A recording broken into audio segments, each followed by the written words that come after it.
Radio हाँजी 1674 AM ਦੇ ਉੱਤੇ ਸਾਰਿਆਂ ਦਾ ਸਵਾਗਤ ਹੈ ਦੋਸਤੋ। ਮੈਂ ਤੁਹਾਡਾ ਦੋਸਤ ਤੇ ਹੋਸਟ ਅਮਰਿੰਦਰ ਗਿੱਧਾ ਔਰ ਮੇਰੇ ਨਾਲ ਕੈਮਰੇ ਤੇ ਨੇ ਗੁਰਜੋਤ ਸੋਢੀ। ਅੱਜ ਅਸੀਂ ਖਾਸ ਪੇਸ਼ਕਸ਼ ਲੈ ਕੇ ਤੁਹਾਡੇ ਲਈ ਹਾਜ਼ਰ ਹੋਏ ਹਾਂ, ਜਿਸ ਦੇ ਵਿੱਚ ਫੈਡਰਲ ਇਲੈਕਸ਼ਨ ਸਮਾਪਤ ਹੋਣ ਤੋਂ ਬਾਅਦ ਜੋ ਜ਼ਿੰਮੇਵਾਰੀਆਂ ਦਿੱਤੀਆਂ ਗਈਆਂ ਨੇ ਅਲੱਗ-ਅਲੱਗ ਮੈਂਬਰ ਪਾਰਲੀਮੈਂਟਸ ਨੂੰ, ਉਸ ਦੇ ਵਿੱਚ ਅਸੀਂ ਅੱਜ ਜੇਸਨ ਵੁੱਡ ਹੋਣਾ ਦੇ ਨਾਲ ਖਾਸ ਗੱਲਬਾਤ ਕਰ ਰਹੇ ਹਾਂ। ਜੇਸਨ ਵੁੱਡ ਨੂੰ ਐਸੋਸੀਏਟ ਮਿਨਿਸਟਰ ਦੇ ਵਿੱਚ ਇਹਨਾਂ ਨੂੰ ਕਮਿਊਨਿਟੀ ਸੇਫਟੀ ਅਤੇ ਕਸਟਮਸ ਅਤੇ ਨਾਲ ਦੀ ਨਾਲ ਮਲਟੀਕਲਚਰਸ ਅਫੇਅਰ ਦੀ ਜ਼ਿੰਮੇਵਾਰੀ ਹੈ ਜਿਹੜੀ ਦਿੱਤੀ ਗਈ ਹੈ। ਆਪਣੇ ਆਪ ਦੇ ਵਿੱਚ ਤਿੰਨੇ ਹੀ ਜ਼ਿੰਮੇਵਾਰੀਆਂ ਮਾਈਗਰੈਂਟ ਭਾਈਚਾਰੇ ਦੇ ਨਾਲ ਸੰਬੰਧਿਤ ਨੇ ਔਰ ਵੱਡੇ ਜਿਹੜੇ ਮਸਲੇ ਨੇ ਇਸ ਤਿੰਨੇ ਹੀ ਡਿਪਾਰਟਮੈਂਟਸ ਨੂੰ ਲੈ ਕੇ ਨੇ ਜਿਹੜੇ ਉਹ ਅਹਿਮੀਅਤ ਰੱਖਦੇ ਨੇ। ਇਸ ਸੰਬੰਧੀ ਤੁਹਾਡੇ ਸਵਾਲ ਨੇ ਜਿਹੜੇ ਅੱਜ ਅਸੀਂ ਕਰਦੇ ਚੱਲਾਂਗੇ ਜੇਸਨ ਵੁੱਡ ਤੱਕ। ਵੀਡੀਓ ਹਾਂਜੀ 1674 ਦੇ ਉੱਤੇ ਸਾਰੇ ਲਿਸਨਰ ਦਾ ਦੋਸਤੋ ਸਵਾਗਤ ਹੈ। ਔਰ ਅੱਜ ਅਸੀਂ ਪਹੁੰਚੇ ਹਾਂ ਜੇਸਨ ਵੁੱਡ, ਜੋ ਕਿ ਮੈਂਬਰ ਪਾਰਲੀਮੈਂਟ ਨੇ ਫੈਡਰਲ ਇਲੈਕਸ਼ਨਸ ਦੇ ਵਿੱਚ ਉਹਨਾਂ ਨੇ ਵੱਡੇ ਮਾਰਜਨ ਦੇ ਨਾਲ ਜਿਹੜੀ ਪਹਿਲਾਂ ਨਾਲੋਂ ਜਿਹੜੀ ਵੱਡੀ ਜਿੱਤ ਹਾਸਲ ਕੀਤੀ ਹੈ। ਲਿਬਰਲ ਪਾਰਟੀ ਨਾਲ ਸੰਬੰਧਿਤ ਨੇ, ਵੱਡੀਆਂ ਜ਼ਿੰਮੇਵਾਰੀਆਂ ਨੇ ਜਿਹੜੀਆਂ ਉਹਨਾਂ ਨੂੰ ਮਿਲੀਆਂ ਨੇ।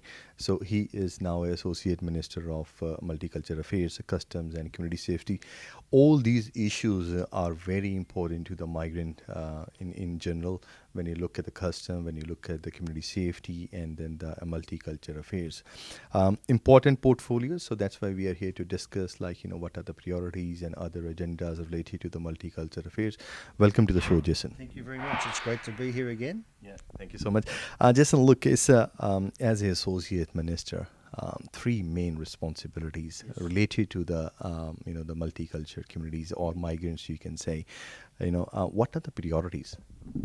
Well, it's interesting. You have customs. So as the assistant minister for customs are actually overseeing, for example, Australian Border Force, who has the great responsibility of looking at and checking the passports and visas of every person coming into the country. And also they have the great task of making sure Australia is safe and people trying to come to Australia are not going to cause harm, and also the goods which come to the country. And this is one of the key aspects. They have to look at all the cargo coming in and determine what needs to be closely inspected to make sure people aren't trying to bring drugs or smuggle items into the country. In the same time too, they've got the role of bringing products in which actually could impact on our agricultural industry. So that's on one side when you look at the customs. And the other thing too, which I found very interesting, and this would be very helpful for those in the Indian community who export or import goods. They have what's called the Australian Credited Traders Program, where they can actually work with Australian Border Force, have their company assessed by Australian Border Force, given the accreditation. And there's 70 other countries in the world who have this accreditation. It greatly reduces the chance of having inspections, like 150% less chance of inspection. So goods, for example, coming into the country, they arrive in ship, can actually be in stores within 6 hours. So that'll be one of the key messages for the Indian community when it comes to exports and imports. Have a look at that trusted trader program. Then we go into community safety. My background was in law enforcement at the counter-terrorism units. Obviously, I've got a very strong position on counter-terrorism and making sure we have the laws in place to protect our citizens. And in the last couple of years, there's been 17 terrorist attacks in Australia. We've been fortunate not to have a major attack, but in saying that too, we've lost a lot of good people who've been attacked by terrorists, whether they be lone wolves or in a group. So we're pushing forward with, again, legislation to keep Australian safer. On the community safety side, we're also looking at what programs work best. I'm very big on having early intervention programs for youth, keeping them engaged. And one of the local programs we have here, it's called Hope Australia Soccer Academy, where we're actually bringing out Brazilian soccer players who are FIFA trained coaches to help in particular with migrant communities, in particular with the South Sudanese community. We have under the Les Twentyman Foundation program, they're putting in highly trained youth workers in local schools, and now which also overlaps into the multicultural affairs. The big issue I'm hearing from a lot of the multicultural communities, and whether it be Indian or South Sudanese or Sri Lankan, is making sure when you come to Australia, have the best opportunity to get a job. And that's what the big focus is in our Home Affairs, which we now overseeing multicultural job network agencies. And that's David Coleman, the Immigration Minister. That's his primary responsibility in that area. Mine is to also work within the community to find out what we need to do to ensure people with a migrant background actually get the work they're qualified to do. There's nothing worse than meeting someone who's a trained doctor or an engineer or a pharmacist, or as I met recently here, someone with 4 degrees they've acquired in Australia and they're working in the factory. That just simply has to change. So recently, Jason, we heard a change, like, when we start with the custom first. Recently, we listened to the new announcement saying that, there are new prohibited item list when you are coming into Australia as a passenger. And of course, like, some airports as well, they are very tight to look into their mobile phones as well, to basically make sure that it doesn't bring any kind of prohibited material, including the videos and all that stuff. So what kind of efforts actually we are putting in terms of educating the incoming travelers into Australia to make sure they are fully clean and they know what they are going to expect? Yeah. Well, one thing we obviously, you find most people coming to Australia, probably 99% come here with good intentions, not trying to do the wrong thing, and then you have other people who by misfortune, it's like my mother-in-law when she's Chinese. You never want to take anything from your mother-in-law in your baggage. He's bringing mushrooms and everything else like that. So it's like me. I then just go straight to the inspection area, open my suitcase, please check all this out, and that's the thing I really want to emphasise. If you're coming into Australia and there's any doubt that someone's given you something to bring in, and it's meat or it's wood or it's seeds in particular, or it could be teas, just to have them checked out. You'll find Australian Border Force is there to help you. They don't want to in any way inconvenience someone coming to Australia, but at the same time we need to protect the Australians. So everyone bringing in their relatives, I say, make sure straight away you go up to Border Force when you're going through the inspection. When it comes obviously to people who are bringing in obviously images which are totally appropriate, obviously that person's committing a criminal offence. You won't find generally the Border Force people will ask people to reveal their phones. It's normally when they're targeting a person, they may have information or they're concerned about that person in the first place. And every single day there's people who come to the country trying to do the wrong thing, and the Border Force will pick them out and have a chat to them. But it comes back to what we want to make. It just makes life so much easier for our officials. If people are in some sort of doubt, if they're bringing an item in, just declare the item. It's as simple as that. And it protects Australians and save them getting the questions about what are they bringing to the country and why are they bringing it in. So, the next question is about the community safety. Yes. So we understand you take a big take on a Sudanese gang, and then you try to nurture them up to the next level, offering them a kind of opportunity by the sports or engaging them in a different projects. But overall, when we see the community safety, what you think about your own Latrobe? Like we can see a lot of activities are happening around as well. The crime rate is not used to. It used to be lower, but it's getting a bit of in a panic mode for the communities. What do you want to say? Well, if you look at the last crime figures, and this is something in particular, I don't want to focus too much on the Sudanese community, but the question comes back: is there a problem, and why are you putting so much funding and emphasis on this? And when I first called out a number of years ago, we had home invasions. The other day, I was actually, in fact, at one of the local places in Pakenham. In actual fact, one of the elder Sikh gentlemen told me he had home invasion 3 months ago at his house with a number of Africans there. So it is real, and the question came at that event, it was actually at Monty's house, what are you doing? and the concerns are there, and the concerns are real. And also, if you look at the latest crime statistics, overall, even though the Sudanese community, Sudanese born over in Sudan is such a small percentage of the Victorian population, yet the home invasions of riots and the serious assaults are still over 10%. So, especially for young people, so it's highly overrepresented. So how do we fix that? Number one, you have to say there's an issue, we need to address that.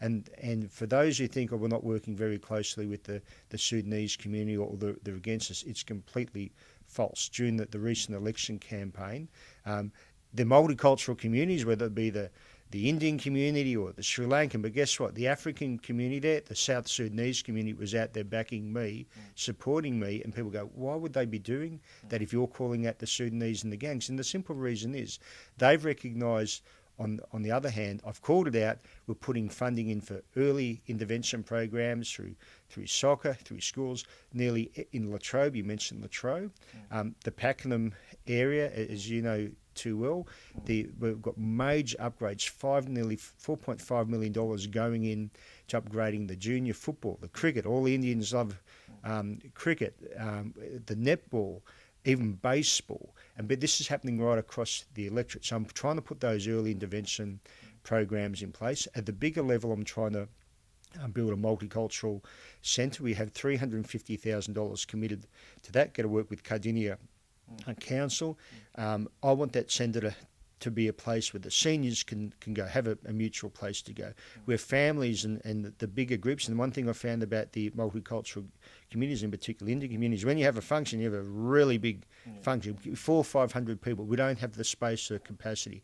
So we want to ensure that's in place. And the same with the Sudanese. They have big functions too. They feel ostracised, so we want to bring them back into the tent. And straight after this meeting or interview today, I'll be going and meeting with another South Sudanese group. And the big focus, which I'm saying to them, and this is the government's big focus, is now jobs. So in the last couple of weeks, I'm having meetings with big providers in the job industry, and they're keen to work with us to get the training skills up of, in particular, South Sudanese. And can I say the reason it's so difficult, if you've been in Sudan and you've been in a refugee camp, you haven't had number one, the English, where you find most Indians who arrive in Australia can speak English.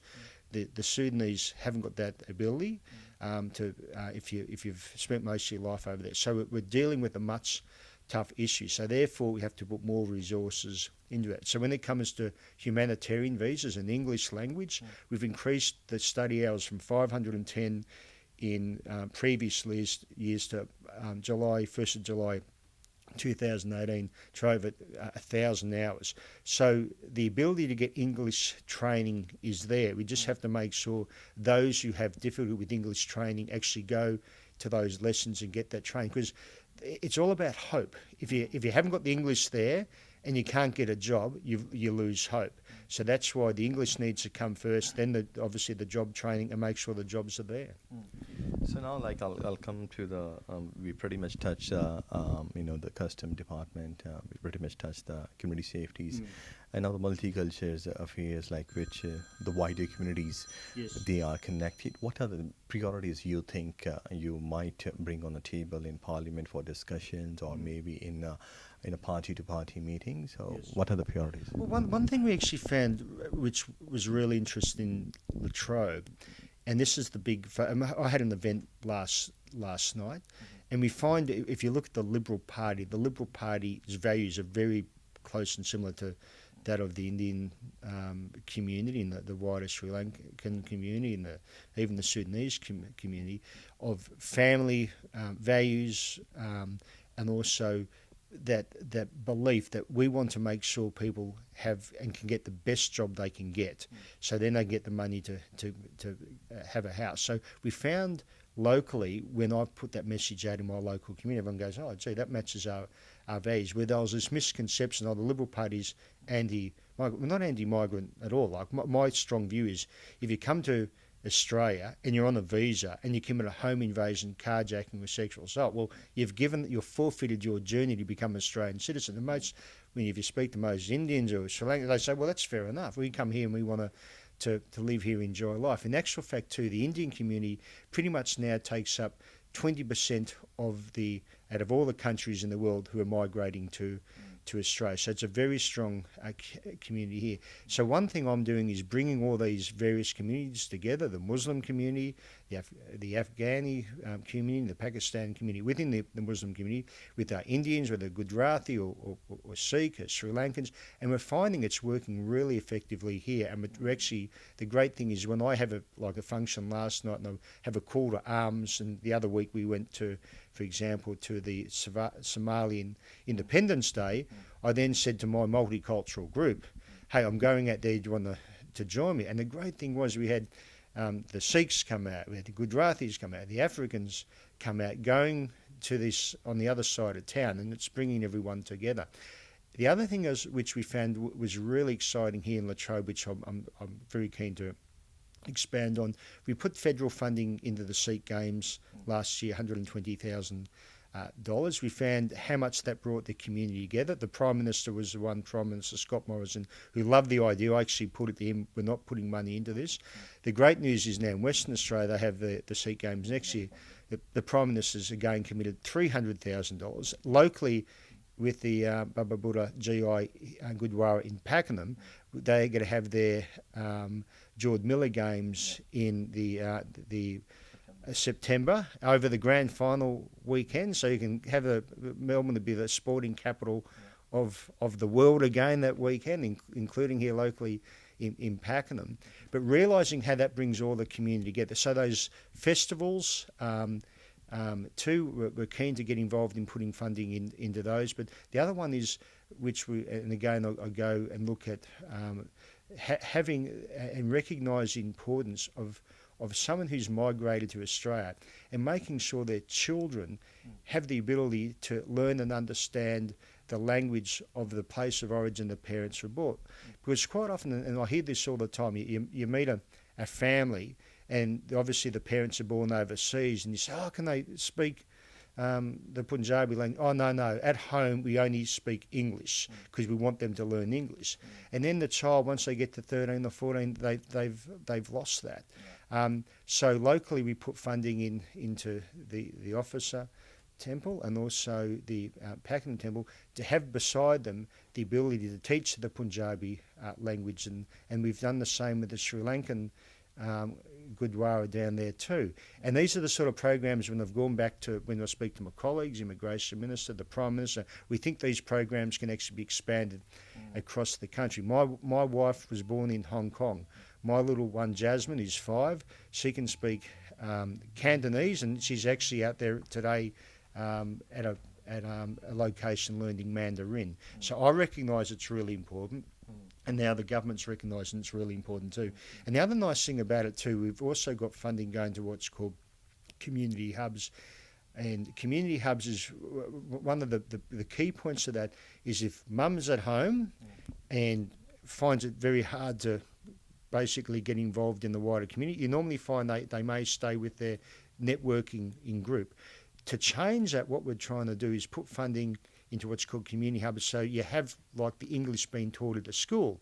So when mum drops the little one off at school, which she'll do naturally, she then go in the same location, the same school, and learn the English, and then stay there at the school, which we think is a pretty exciting way of going forward to ensure not only learn the English language, but as I said before, have the opportunity of getting funding, and straight after today I'm actually going down to the Keysborough Sikh temple to talk about the same sort of issues there. How can we help as a federal government to ensure that your children have the ability to learn the local language, and when they go back over to India, they can communicate with the relatives, which I think is really important. One thing, Jason, I just would like to ask, because we understand like you have a wider range of priorities to handle, but are you having any feedback from the community over the parent visa as well when we talk about the permanent stay? Yes. We understand the government launched the new program in April, which is rolled out on 1st of July, I believe. The costing factor is there. So moving forward, you think at any stage there will be a consultation with the public or communities, with the wider communities to to reshuffle the program? Yeah. We're always talking to the community. I know within the Indian community, and I know how important it is. And when I've spoken to my own Indian community, one of the biggest reasons for bringing the parents out is not only to have a close connection with the grandchild, but it's also to allow the parents to work and have someone look after the child. We're finding it's probably more of an issue in the Indian community compared to the Chinese community. Why is that? It's because if you look at the figures of migrants coming to Australia and the latest figures on becoming citizens, the Chinese population's probably moved on from there where the parents have come out in the past. Having the only issue we have with it is when the Productivity Commission did a report in this in 2016, which I couldn't believe how expensive it was for one parent to come out in states, $410,000. That's how much it costs the taxpayer.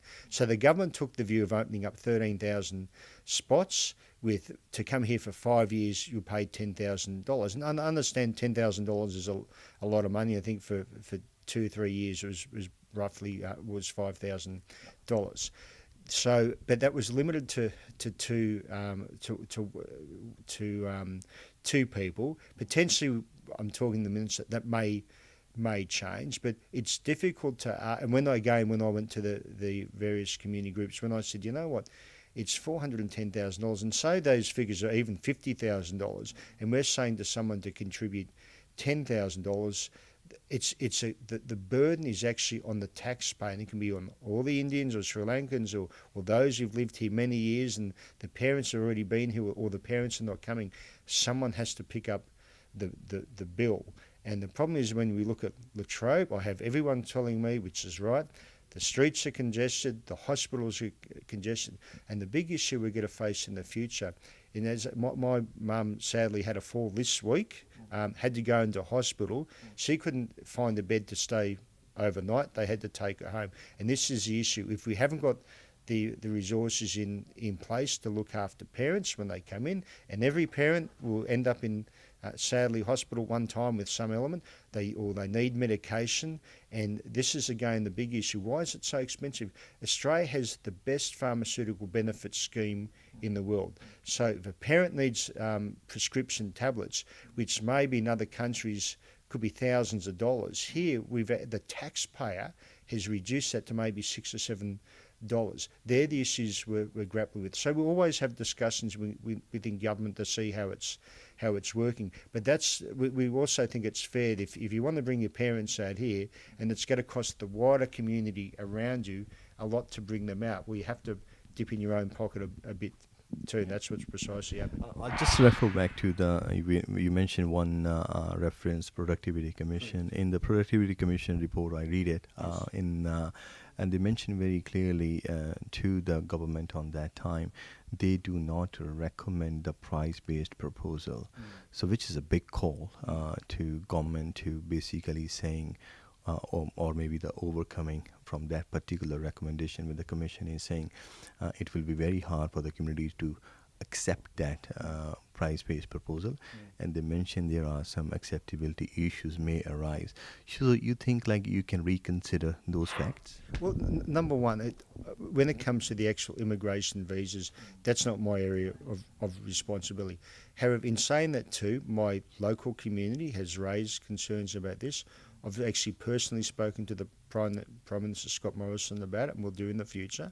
So my view is, if the public, my community, come to me and say it's an issue, I pursue it. At the same time too, though, I also relay what the reason is for. Now, the Productivity Commission, they recognise, and I do understand this too, where you find a lot of the people coming out to Pakenham in my side of town, they're moving there from Dandenong because it's too expensive to buy a house. Now, Dandenong years ago used to be really cheap to buy a house. Now it's expensive to buy a house.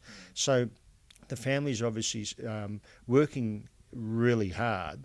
But can I say this too, like the opportunity in Australia, and again, they had a multicultural function last night, and I was meeting these amazing Indian business people who came over, all of them are telling me they came over as students and worked really hard. And that's what I love about the Indian community. They work really hard, take the jobs quite often most other people don't want to take. with the view that if I keep working hard and saving up, I'll get somewhere. And also, too, we do find when the Indian communities, the parents actually normally stay in the house. So I'll keep passing the feedback. You might find some movement, as I said, limited to two parents.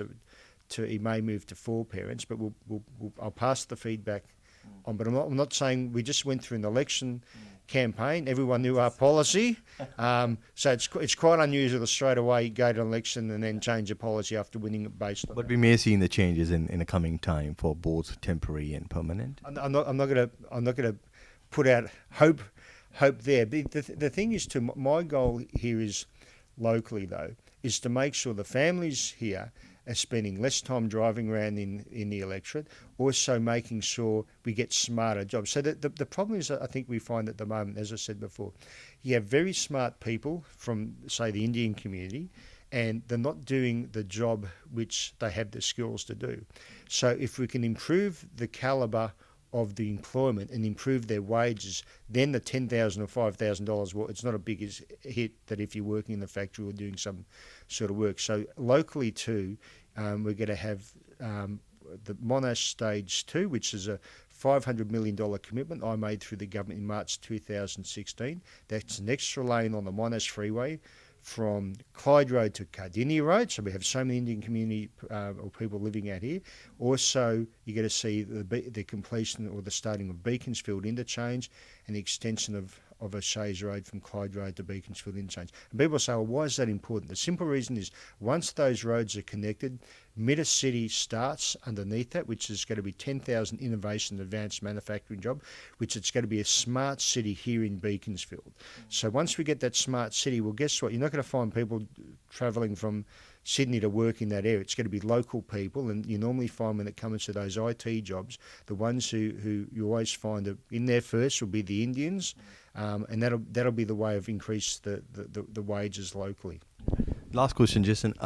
You pull out a reason, say infrastructure is lacking behind to basically make sure like we can bring in the parents and giving them a well-being life, emotionally or from any perspective.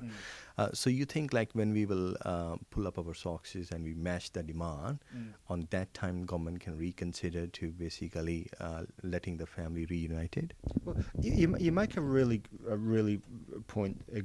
good point here. And that's that we have to get we've got the surplus back in the black this financial. That's fantastic. That's a great credit to Prime Minister Scott Morrison as a former Treasurer, Josh Frydenberg as the Treasurer, and our goal over the next 10 years is to pay back our country's debt. And when I was first elected under the John Howard government, we started, Labor left us with, I think it was $97 billion worth of debt. We paid it off and got the country back into the positive. Once, you can always say in the future, if the economy is really strong, we've paid off the debt, we've got the infrastructure in place, and then governments can always obviously find those issues which are nagging certain communities we can revisit. But our goal as a government is we want to make sure we've got the funding to obviously be. It's like a classic example is with Casey Hospital in Berwick. We're going to build a children's emergency department. So if you're asking me what's my priority to reduce the visa payments for parents coming in, or have the money locally put in the children's hospital, everyone will agree, go for the children's hospital. And I do understand the bigger picture is, hang on, well, you've got various budgets right across the country, and it's not a lot of money, but every group is asking for money, and every idea is a good idea. So we'll see how it goes in the future, and we'll keep raising and having these discussions with government. And I spoke to David Coleman, the Minister, about this very issue just 2 weeks ago. We'll keep having conversations about it, but I don't want to give false hope, and I also want to make wide. And I actually went and argued with the government to change the decision until they came back with me the Productivity Commission report. Then I realised, okay, it's a lot more expensive than what I actually thought. But there will be something under the carpet in the future. I'm not saying no. I'm saying my view is this: everything you find in government policies do change. Yeah. But what I'm saying, it makes it a lot easier to reduce payments and make it easier, as you're saying, for the parent visa, if the economy is strong. If we've paid off our debt, it just makes it a lot easier. Where at the moment, our goal as a government is to make sure we get people in jobs and keep them in, and make sure they got better jobs, and make sure that the schools have, and most Indian families too, we find, and one of the reasons is you find why the family hasn't got much money or that extra money to bring the grandparents out is because they're putting that money in to put their child through the best education possible. The family's made that decision. Do I want to bring the parents out, or do you want to put the kids in the best? And they'll go for the education every single time. So, thank you so much Jashan. my pleasure. Thank you. ਸੋ ਇਹ ਸੰਜੀ ਜਸਨ ਨੂੰ ਜਿਨ੍ਹਾਂ ਦੇ ਨਾਲ ਆਪਾਂ ਗੱਲਬਾਤ ਕੀਤੀ ਹੈ, ਕਾਫੀ ਅਹਿਮ ਮੁੱਦਿਆਂ ਦੇ ਉੱਤੇ ਆਪਾਂ ਵਿਚਾਰ ਚਰਚਾ ਜਿਹੜੀ ਉਹ ਕੀਤੀ ਹੈ, ਜਿਸ ਦੇ ਵਿੱਚ ਭਾਰਤੀ ਭਾਈਚਾਰੇ ਦੇ ਨਾਲ ਸੰਬੰਧਿਤ ਪੇਰੈਂਟ ਵੀਜ਼ਾ ਉਸ ਦੇ ਉੱਤੇ ਵੀ ਖੁੱਲ੍ਹ ਕੇ ਡਿਸਕਸ਼ਨ ਹੋਈਆਂ। ਸੋ ਭਾਰਤੀ ਭਾਈਚਾਰਾ ਆਪਣਾ ਫੀਡਬੈਕ ਹੈ ਜਿਹੜਾ, ਜਿਸ ਤਰ੍ਹਾਂ ਉਹਨਾਂ ਨੇ ਕਿਹਾ ਕਿ ਜ਼ਰੂਰ ਦੇ ਰਿਹਾ ਇਹਨਾਂ ਪੋਲਿਸੀਜ਼ ਨੂੰ ਲੈ ਕੇ। ਕਦੋਂ ਤੱਕ ਅਸੀਂ ਰੈਡੀ ਹੋਵਾਂਗੇ ਇਹਨਾਂ ਦੇ ਮੁਤਾਬਕ ਆਪਣੇ ਪੇਰੈਂਟਸ ਨੂੰ ਇੱਥੇ ਅਬਜ਼ੋਰਵ ਕਰਨ ਦੇ ਪੱਖੋਂ, ਉਹ ਇੱਕ ਵੱਡਾ ਸਵਾਲ ਰਹੇਗਾ। ਔਨਗੋਇੰਗ ਡਿਸਕਸ਼ਨਸ ਮੈਂ ਸਮਝਦਾ ਕਿ ਜ਼ਰੂਰ ਰਹਿਣੀਆਂ ਚਾਹੀਦੀਆਂ ਤਾਂ ਕਿ ਆਪਣੀ ਮੰਗ ਲਗਾਤਾਰ ਅਸੀਂ ਇਸ ਮੁੱਦੇ ਦੇ ਉੱਤੇ ਰੱਖ ਸਕੀਏ। ਹੋਰ ਵੀ ਜਿਹੜੇ ਅਹਿਮ ਮੁੱਦੇ ਅੱਜ ਅਸੀਂ ਚਰਚਾ ਦਾ ਵਿਸ਼ਾ ਬਣਾਏ ਨੇ, ਜਿਸ ਦੇ ਵਿੱਚ ਖਾਸ ਤੌਰ 'ਤੇ ਕਸਟਮ ਦੇ ਵਿੱਚ ਜੋ ਰੀਸੈਂਟਲੀ ਤਬਦੀਲੀਆਂ ਕੀਤੀਆਂ ਗਈਆਂ ਨੇ, ਪ੍ਰੋਹਿਬਿਟਡ ਆਈਟਮਸ ਦੀ ਨਵੀਂ ਲਿਸਟ ਹੈ ਜਿਹੜੀ ਉਹ ਜਾਰੀ ਹੋਈ ਹੈ, ਜਿਸ ਦੇ ਵਿੱਚ ਇਹ ਵੀ ਕਿਹਾ ਗਿਆ ਕਿ ਜਿਹੜੇ ਈਵਨ ਜੇ ਤੁਸੀਂ ਇੰਡੀਆ ਤੋਂ ਬੀਜ ਵੀ ਲੈ ਕੇ ਆਉਂਦੇ ਹੋ, ਸੋ make sure you tell the custom, ਨਹੀਂ ਤਾਂ ਤੁਹਾਨੂੰ ਉਹਦੀ ਵੱਡੀ ਪੈਨਲਟੀ ਹੈ ਜਿਹੜੀ ਉਹ ਜ਼ਰੂਰ ਦੇਣੀ ਪਏਗੀ। ਔਰ ਬਾਕੀ ਪੰਜਾਬੀ ਭਾਸ਼ਾ ਨੂੰ ਲੈ ਕੇ ਛੋਟੇ ਛੋਟੇ ਲੈਵਲ ਦੇ ਉੱਤੇ ਗੁਰੂ ਘਰਾਂ ਦੇ ਵਿੱਚ ਜਿਹੜੀ ਫੰਡਿੰਗ ਹੋਈ ਹੈ, ਉਸ ਨੂੰ ਵੀ ਹੱਲਾਸ਼ੇਰੀ ਜ਼ਰੂਰ ਦੇਣੀ ਬਣਦੀ ਹੈ। ਆਸ ਉਮੀਦ ਇਹ ਕਰਦੇ ਹਾਂ ਕਿ ਆਉਣ ਵਾਲੇ ਸਮੇਂ ਦੇ ਵਿੱਚ ਭਾਰਤੀ ਭਾਈਚਾਰੇ ਨਾਲ ਸੰਬੰਧਿਤ ਜਾਂ ਮਲਟੀਕਲਚਰ ਜਿਹੜੀਆਂ ਸਾਡੀਆਂ ਕਮਿਊਨਿਟੀਜ਼ ਨੇ ਇੱਥੇ, ਉਸ ਦੇ ਵਿੱਚ ਜਿਹੜੀਆਂ ਵੀ ਮੰਗਾਂ ਨੇ ਉਹਨਾਂ ਨੂੰ ਡਿਸਕਸ਼ਨ ਦਾ ਰੂਪ ਦੇ ਕੇ ਕਿਸੇ ਕਨਕਲੂਜ਼ਨ ਤੱਕ ਬਹੁਤ ਜਲਦੀ ਪਹੁੰਚਾਂਗੇ। ਮੇਰੇ ਨਾਲ ਅਮਰਿੰਦਰ ਗਿੱਧਾ ਦੇ ਨਾਲ ਕੈਮਰੇ ਦੇ ਉੱਤੇ ਗੁਰਜੋਤ ਸੋਢੀ, ਇੱਥੋਂ ਹੀ ਤੁਹਾਡੇ ਨਾਲ ਅਲਵਿਦਾ ਚਾਹੁੰਦੇ ਹਾਂ। ਧੰਨਵਾਦ ਸਾਰਿਆਂ ਦਾ। So when you look at the news normally, in general, we see one word which is very heavily circulated, that's Sudanese gang. So you think like employment can definitely reflect and bring the people into the streamline? Exactly, because and then there is two things here: traditional approach and contemporary approach. So if we deal with a traditional approach, and then we will not achieve anything like welfare things. So I mean for a contemporary approach, and then to give someone a hook and then go and fishing and then catch a fish. So I think if the South Sudanese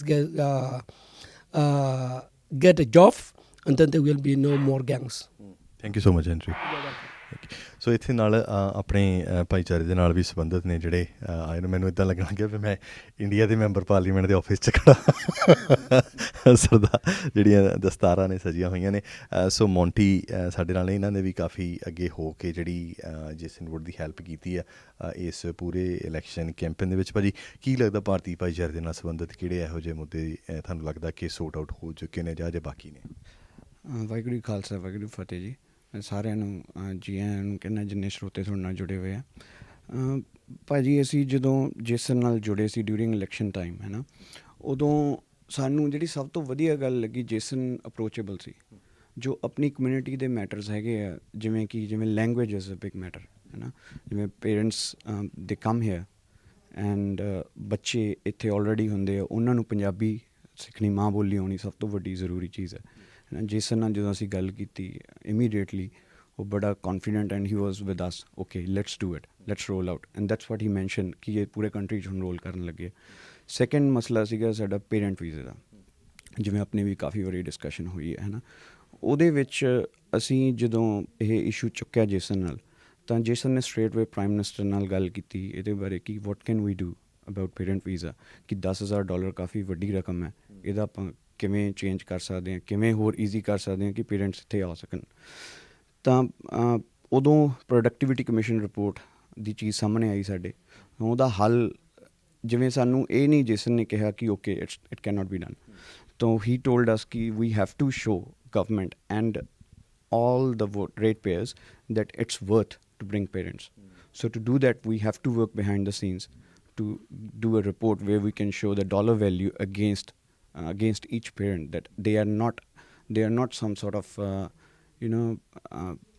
burden on the community. They are actually asset to the community. So we can save money on child care costs, we can save money on language schools, ਹੈ ਨਾ। ਇਹ ਕੁਛ issue ਸੀਗੇ ਜਿਹੜੇ Jason ਨੇ ਬੜੇ ਸਾਡੇ ਨਾਲ ਮੋਢੇ ਨਾਲ ਮੋਢਾ ਲਾ ਕੇ ਚੱਕੇ, ਸਾਨੂੰ ਫੰਡਿੰਗ ਵੀ ਲੈ ਕੇ ਦਿੱਤੀ, ਕਮਿਊਨਿਟੀ ਕਿਚਨ ਵਾਸਤੇ ਫੰਡਿੰਗ ਲੈ ਕੇ ਦਿੱਤੀ, ਸਾਨੂੰ ਲੈਂਗੁਏਜ ਸਕੂਲ ਵਾਸਤੇ ਫੰਡਿੰਗ ਲੈ ਕੇ ਦਿੱਤੀ, ਸੀਨੀਅਰ ਸਿਟੀਜ਼ਨ ਕਲੱਬ ਵਾਸਤੇ ਫੰਡਿੰਗ, ਸੌਰੀ ਨਾਟ ਕਲੱਬ ਵਾਸਤੇ, ਸੀਨੀਅਰ ਸਿਟੀਜ਼ਨ ਵਾਸਤੇ ਕਲੱਬ ਲੈ ਕੇ ਫੰਡਿੰਗ ਲੈ ਕੇ ਦਿੱਤੀ। ਫਿਰ ਸੈਕਿੰਡ ਚੀਜ਼ ਸੀਗੀ ਆਪਣਾ ਸਪੋਰਟਸ, ਜਿਹੜੀ ਗੱਲ ਜਿਵੇਂ ਸੁਡਨੀਜ਼ ਕਮਿਊਨਿਟੀ ਜਾਂ ਹੋਰ ਕਮਿਊਨਿਟੀਜ਼ ਦੇ ਵਿੱਚ ਹੈ, prevention is better than cure. ਠੀਕ ਹੈ, ਅਸੀਂ ਅੱਜ ਕੱਲ੍ਹ ਆਪਣੇ ਬੱਚੇ ਸਾਰੇ ਕੋਈ ਕੰਪਿਊਟਰਸ ਦੇ ਵਿੱਚ, ਕੋਈ ਗੇਮਸ ਦੇ ਨਾਲ ਕਾਫੀ ਜ਼ਿਆਦਾ ਅਟੈਚ ਹੋਇਆ ਹੋਇਆ। ਸੋ ਅਸੀਂ ਸੋਚਿਆ ਕਿਉਂ ਨਾ ਸਾਡਾ ਜਿਵੇਂ ਸਪੋਰਟਸ ਕਲੱਬ ਹੈ ਬਾਬਾ ਬੁੱਢਾ ਜੀ ਸਪੋਰਟਸ ਕਲੱਬ ਹੈ ਨਾ, ਤਾਂ ਕਿਉਂ ਨਾ ਅਸੀਂ ਉੱਧਰਲੇ ਪਾਸੇ ਨੂੰ ਵੀ ਫੰਡਿੰਗ ਪਾਈ ਜਾਵੇ ਕਿ ਬੱਚਿਆਂ ਨੂੰ ਖਿਡਾਇਆ ਜਾ ਸਕੇ, ਹੈ ਨਾ। ਮੇਰੇ ਨਾਲ ਸਪੋਰਟਸ ਕਲੱਬ ਦੇ ਵੀ ਮੈਂਬਰ ਹੈਗੇ ਆ ਅੰਕਾਰ ਸਿੰਘ, ਤਾਂ ਸਾਨੂੰ ਜਿਹੜੀ ਚੀਜ਼ ਦਾ ਵੀ ਅਸੀਂ ਜੇਸਨ ਨੂੰ ਕਿਹਾ, ਹੀ ਹੈਜ਼ ਹੈਲਪਡ ਅਸ। ਇਹ ਮੇਨ ਰੀਜ਼ਨ ਸੀਗਾ, ਸਾਨੂੰ ਲੱਗਿਆ ਕਿ he is a leader where we can go behind him and can discuss anything freely, openly, that will be heard in government. ਭਾਜੀ ਜਿਹੜਾ ਤੁਸੀਂ ਬੈਲੈਂਸ ਰਾਈਡ ਕਰਨ ਦੀ ਗੱਲ ਕਹੀ ਆ, ਬੇਸਿਕਲੀ ਜਿਹੜਾ ਤੁਹਾਡਾ ਪ੍ਰੋਜੈਕਟ ਸੀਗਾ ਜਿਹਨੂੰ ਕੰਟਰੀ ਦੇ ਵਿੱਚ ਰੋਲ ਆਊਟ ਕਰਨ ਦੀ ਵੀ ਤੁਸੀਂ ਕਹਿ ਰਹੇ ਹੋ we going to be very soon, so ਤੁਹਾਨੂੰ ਲੱਗਦਾ ਜਦੋਂ ਉਹ ਚੀਜ਼ਾਂ ਇੰਪਲੀਮੈਂਟ ਹੋ ਜਾਣਗੀਆਂ, ਅਸੀਂ ਲੈਂਗੁਏਜ ਨੂੰ ਲੈ ਕੇ, ਪੇਰੈਂਟਸ ਦੀ ਵੈਲਬੀਇੰਗ ਨੂੰ ਲੈ ਕੇ, ਬੱਚਿਆਂ ਦੀ ਫਿਊਚਰ ਗਰੋਥ ਨੂੰ ਲੈ ਕੇ, ਜਾਂ ਉਹਨਾਂ ਦੀ ਲੈਂਗੁਏਜ ਐਬਿਲਿਟੀ ਨੂੰ ਲੈ ਕੇ, ਚਾਈਲਡ ਕੇਅਰ ਕੋਸਟ ਨੂੰ ਲੈ ਕੇ, ਇਹ ਜਦੋਂ ਪ੍ਰੋਜੈਕਟਸ ਨੇ ਜਿਹੜੇ ਰੋਲ ਆਊਟ ਕਰਦੇ ਨੇ, ਉਹ ਜਦੋਂ ਚੀਜ਼ਾਂ ਰੋਲ ਆਊਟ ਹੁੰਦੀਆਂ ਨੇ ਉਸ ਤੋਂ ਬਾਅਦ ਕੋਈ ਚੰਗਾ ਸਾਈਨ ਆਪਾਂ ਪੇਰੈਂਟ ਵੀਜ਼ਾ ਨੂੰ ਲੈ ਕੇ ਦੇਖ ਸਕਦੇ ਹਾਂ। ਆਫ ਦਾ ਡਿਸਕਸ਼ਨਸ ਕਦੀ ਇਹੋ ਜਿਹੇ ਸਾਇੰਸ ਮਿਲੇ? 100% ਬਿਲਕੁਲ 100%। ਜਿੰਨੀ ਮੇਰੀ ਡਿਸਕਸ਼ਨ ਹੋਈ ਹੈ, ਉਹ ਕਹਿੰਦੇ ਹੁੰਦੇ ਜਦੋਂ ਕੋਈ ਬਿਲਡਿੰਗ ਵੱਡੀ ਬਿਲਡ ਕਰਨੀ ਹੈ, you have to build a foundation. So this is a foundation to start with. ਆਪਾਂ ਨੂੰ ਇਕੱਲਾ ਇਹ ਨਹੀਂ ਹੈ ਕਿ we can ask government, okay we are paying rates, we are paying taxes, just give us this thing back, that thing back, right. ਆਪਾਂ ਨੂੰ ਕੁਛ ਨਾ ਕੁਛ ਤਾਂ ਗਵਰਨਮੈਂਟ ਨੂੰ ਦਿਖਾਉਣਾ ਪੈਣਾ, ਆਪਾਂ ਨੂੰ ਰੇਟ ਪੇਅਰਸ ਨੂੰ ਜਸਟੀਫਾਈ ਕਰਨਾ ਪੈਣਾ ਕਿ why we want to bring them over, what sort of ਐਸਟ ਦੇ ਆ। ਸੋ ਅੱਜ ਦੀ ਸਾਡੀ ਇਹ ਪੇਸ਼ਕਸ਼ ਜਿਸ ਦੇ ਵਿੱਚ ਆਪਾਂ ਜੇਸਨ ਵੁੱਡ ਦੇ ਨਾਲ ਗੱਲਬਾਤ ਕੀਤੀ ਹੈ, ਬਹੁਤ ਅਹਿਮ ਮੁੱਦਿਆਂ 'ਤੇ ਹੋਈ ਹੈ, ਖਾਸ ਤੌਰ 'ਤੇ ਪਰਥ ਦੇ ਏਅਰਪੋਰਟ ਦੇ ਉੱਤੇ ਜਿਹੜੇ ਕਈ ਨੌਜਵਾਨ ਨੇ ਜਿਨ੍ਹਾਂ ਨੂੰ ਵਾਪਸ ਭੇਜਿਆ ਗਿਆ ਸੀ, ਉਹਨਾਂ ਦੇ ਮੋਬਾਈਲ ਦੇ ਵਿੱਚ ਆਪੱਤੀਜਨਕ ਜਿਹੜਾ ਮਟੀਰੀਅਲ ਹੈ ਜਿਹੜਾ ਬਰਾਮਦ ਕੀਤਾ ਗਿਆ ਸੀ, ਉਸ ਦੇ ਵਿੱਚ ਵੀ ਇਹਨਾਂ ਨੇ ਦੱਸਿਆ ਕਿ ਹਰ ਇੱਕ ਦਾ ਮੋਬਾਈਲ ਹੈ ਜਿਹੜਾ ਨਹੀਂ ਚੈੱਕ ਕੀਤਾ ਜਾਂਦਾ। ਜਦੋਂ ਕੋਈ ਨਾ ਕੋਈ ਹੈਡਜ਼ਅਪ ਹੁੰਦਾ, ਕੋਈ ਰੈੱਡ ਫਲੈਗ ਹੁੰਦਾ ਕਿਸੇ ਵੀ ਵਿਅਕਤੀ ਦੇ, ਉਹਨਾਂ ਦੀ ਐਕਟੀਵਿਟੀਜ਼ 'ਤੇ, ਉਦੋਂ ਹੀ ਇਹ ਜਿਹੜੀ ਸਟੈਪਸ ਨੇ ਜਿਹੜੇ ਉਹ ਲਏ ਜਾਂਦੇ ਨੇ। ਬੜਾ ਹੀ ਅਹਿਮ ਮੈਂ ਸਮਝਦਾ ਕਿ ਭਾਈਚਾਰੇ ਵਾਸਤੇ ਇਹ ਆਊਟਕਮ ਹੈ ਨਿਕਲ ਕੇ ਆਉਂਦੀ ਹੈ। ਸੈਕਿੰਡ, ਆਪਾਂ ਕਮਿਊਨਿਟੀ ਦੀ ਸੇਫਟੀ ਦੀ ਜਿਹੜੀ ਗੱਲ ਕੀਤੀ ਹੈ, ਉਸ ਦੇ ਵਿੱਚ ਵੀ ਉਹਨਾਂ ਨੇ ਦੱਸਿਆ ਕਿ ਉਹਦਾ ਨਰਚਰ ਪਲਾਨ ਹੈ ਜਿਹੜਾ ਉਹ ਜ਼ਰੂਰ ਕਰ ਰਹੇ ਨੇ ਵੱਖ-ਵੱਖ ਕਮਿਊਨਿਟੀਜ਼। ਉਸ ਦੇ ਵਿੱਚ ਸੁਡਨੀਜ਼ ਕਮਿਊਨਿਟੀ ਆ, ਉਹਨਾਂ ਦਾ ਵੀ ਆਪਾਂ ਫੀਡਬੈਕ ਹੈ ਜਿਹੜਾ ਲਿਆ। ਥਰਡਲੀ, ਜਿਹੜਾ ਮੋਸਟ ਇੰਪੋਰਟੈਂਟਲੀ ਭਾਰਤੀ ਭਾਈਚਾਰੇ ਵਾਸਤੇ ਮੁੱਦਾ, ਔਰ ਅਜੇ ਵੀ ਉਸ ਦੇ ਉੱਤੇ ਵੱਡੇ ਪੱਧਰ ਦੇ ਉੱਤੇ ਜਿਹੜੀ ਉਹ ਹਾਂਜੀ ਦੇ ਵੱਲੋਂ ਸਦਾ ਹੀ ਵਕਾਲਤ ਹੈ ਜਿਹੜੀ ਕੀਤੀ ਜਾਂਦੀ। ਚੰਗੀ ਗੱਲ ਇਹ ਹੈ ਕਿ ਜਿਹੜੀ ਕਰੰਟ ਗੌਰਮੈਂਟ ਹੈ, ਲਿਬਰਲ ਪਾਰਟੀ ਦੇ ਵੱਲੋਂ ਜੋ ਲੀਡ ਕੀਤੀ ਜਾ ਰਹੀ ਹੈ, ਉਸ ਦੇ ਵਿੱਚ ਇਸ ਮੁੱਦੇ ਦੀ ਸੁਣਵਾਈ ਜਾਂ ਪੇਸ਼ਕਸ਼ ਹੈ ਜਿਹੜੀ ਉਹ ਹੋ ਰਹੀ ਹੈ ਜੇਸਨ ਵੁੱਡ ਦੇ ਵੱਲੋਂ। ਆਸ ਉਮੀਦ ਇਹੀ ਕਰਦੇ ਹਾਂ ਕਿ ਅਪਕਮਿੰਗ ਡਿਸਕਸ਼ਨਸ ਜਿਹੜੀਆਂ ਆਫ ਦਾ ਰਿਕਾਰਡ ਰਹਿਣਗੀਆਂ, ਉਹਨਾਂ ਦੇ ਵਿੱਚ ਵੀ ਇਸ ਨੂੰ ਲੈ ਕੇ ਹੈਲਥੀ ਡਿਸਕਸ਼ਨ ਹੋਵੇਗੀ ਅਤੇ ਇਸ ਮੁੱਦੇ ਨੂੰ ਕਿਸੇ ਵਧੀਆ ਨਤੀਜੇ ਤੱਕ ਅਸੀਂ ਲੈ ਕੇ ਜਾ ਸਕਾਂਗੇ। ਮੈਂ ਅਮਰਿੰਦਰ ਗਿੱਧਾ ਅਤੇ ਕੈਮਰੇ ਦੇ ਉੱਤੇ ਗੁਰਜੋਤ ਸਿੰਘ ਸੋਢੀ ਤੁਹਾਡੇ ਤੋਂ ਅਲਵਿਦਾ ਚਾਹੁੰਦੇ ਹਾਂ। ਧੰਨਵਾਦ ਸਰ।